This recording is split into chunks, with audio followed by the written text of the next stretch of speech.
Hello everybody, this is Gunjan here from AstroGunj. I'm a Vedic astrologer, numerologist and Vastu consultant, and welcome to my astrology channel, AstroGunj. In these over the last few videos which we have started learning about astrology basics, I have discussed deeply about the signs, rashis, and also about nakshatras, and we are continuing our nakshatra series.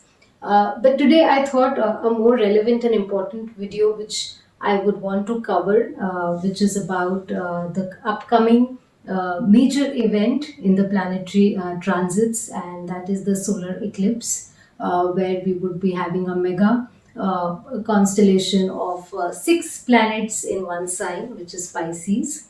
Before I talk more about it, do not forget to subscribe, like, comment, and share. As you all are aware that it's important that you give us feedbacks as to what kind of content we should build. And from your feedbacks which I got, I realized that this is an important transit, and there are already many myths which are being circulated, but let us have a better perspective on this particular important event which is upcoming. Now, on 29th March this year in 2025, we have a solar eclipse. Solar eclipse is something which happens every 6 months. However, what makes this eclipse unique is that there will be participation of six planets in one zodiac sign. So, currently in Pisces, we already have four planets, which is Sun, Mercury, Venus, and Rahu.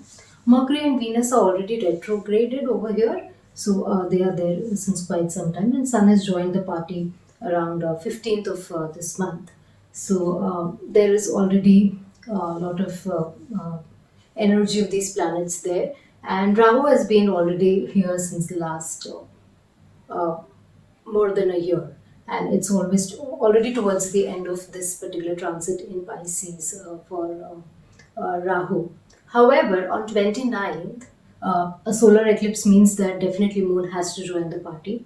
So that's when there is eclipse, when sun and moon come together. It is Amavas or new moon, and that is the day when you get a solar eclipse. However, what makes it unique is that also Saturn is joining.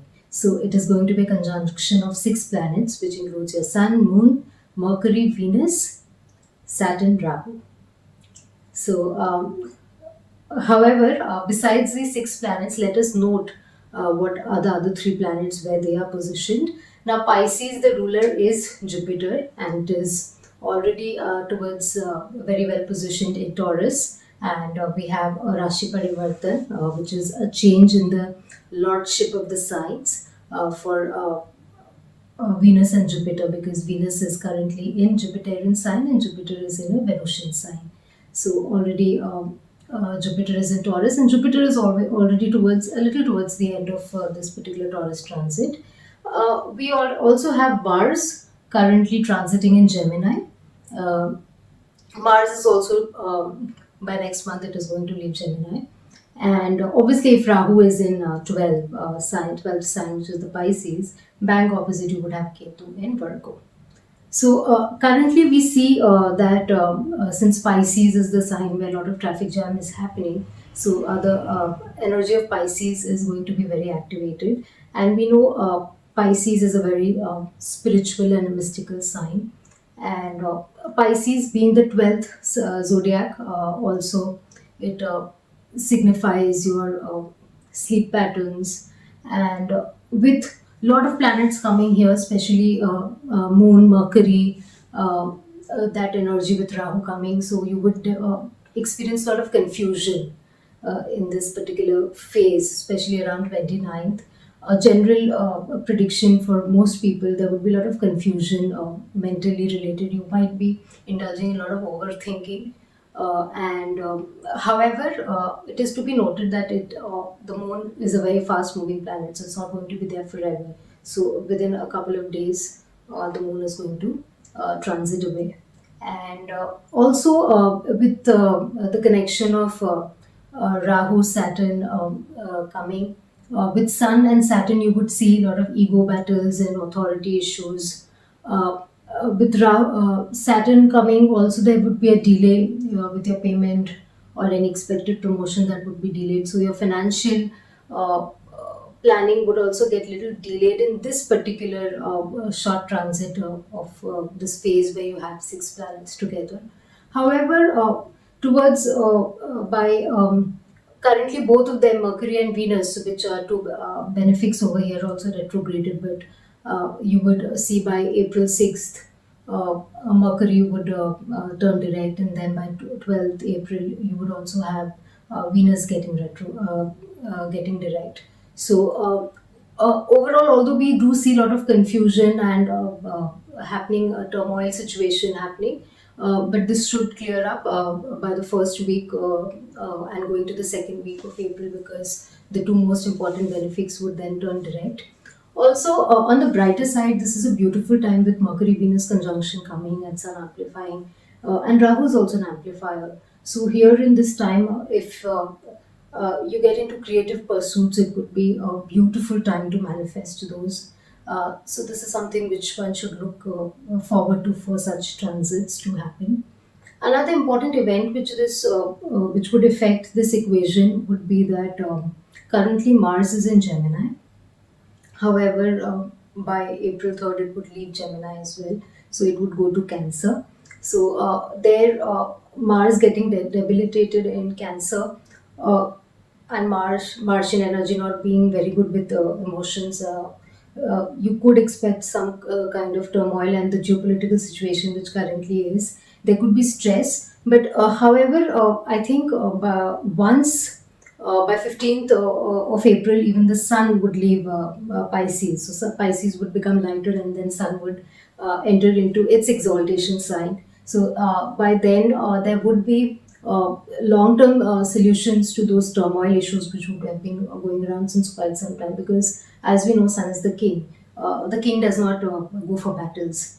When the king comes to the palace, and the king is positioned at the best position, that's where you would have treaty and deals. So you would see some sign-offs happening during those phases, because already the sun would have been at a good position, and even the other planets would by then be well positioned. Another important event which would take place around April 24th would be the conjunction at exact degrees of Saturn, Rahu, and Venus. And again, those are important energies. Saturn, Rahu, Venus would give a lot of indulgence, and also a lot of confusion. People would be into whether to indulge or to get into spirituality. The mind would be swaying in different directions. So that is something which this transit, this kind of energy could bring about as well. And we need to take care of that. And besides that, this transit, once it gets cleared, because the movements are very fast over here. If you see the six planets, and within a month it would get cleared, because Rahu is also leaving Pisces. It is going to Aquarius within next month, and also Saturn has had a long transit in Aquarius, which was ruled by its own sign, and now it is entering Jupiter's sign, Pisces. So we would see a lot of energy shifts. Geopolitically, also, we've seen a lot of shifts happening, but definitely these important planets. Why are we saying that Jupiter and Rahu, Saturn are important planets? Because they have long transits. So when they change rashis, it definitely has a bigger impact as compared to the faster moving planets, which are moving all around anyway. Like Moon has just 2.5 days in one particular sign, whereas a Saturn spends 2.5 years in one sign. So these longer staying planets, so these slower moving planets definitely have more impact. And also another currently, if you watch the news, the current thing which is making the most news is the record prices of gold as well. So if you see, currently Jupiter is strongly positioned in the Venusian sign of Taurus, which is again a sign for wealth. and Jupiter is the karka of gold as well.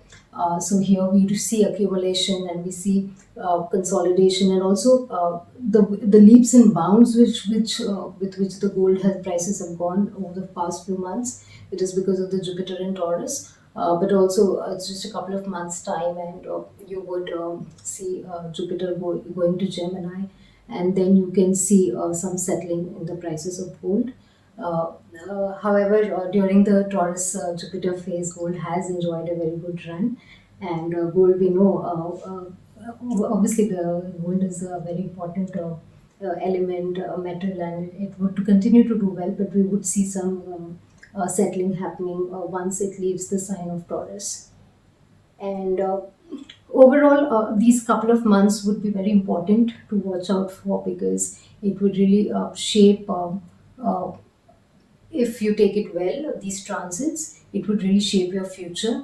And if you have any concern with these transits, while during these transits, if your emotions are going haywire, or you see things not going in your favor, as a remedy, one suggestion, uh, chant Om Namah Shivaya, because ultimately it's the Shiva's energy which is going to take you through. And for any obstacles or impediments that are coming your way, Lord Hanuman would definitely be your protector. So, 7 times of Hanuman Chalisa during these particular phase would also help you to ease out of that energy uh, concentration, and definitely the outcomes would be better. So, here's wishing a wonderful transit to all of you for the next 1 month, which is very important in terms of the planetary movements. And I'm sure this important accumulation of energy, which is coming, the concentration of energy, would definitely bring a bounce of prosperity to your life, and anything which has been long in standstill will definitely move, because ultimately when things come together, and then there there's been a traffic jam, but the traffic jam is not going to be forever. The movement is going to happen, and definitely it would reflect in your lives as well. So I hope you enjoyed watching this video. We would definitely continue taking some of these important transits which are happening in our future videos as well. And for any personal consultation, the number is dropped below as well. You can connect, and do like, comment, share, and subscribe our channel. And hope to see you again very soon. Bye bye.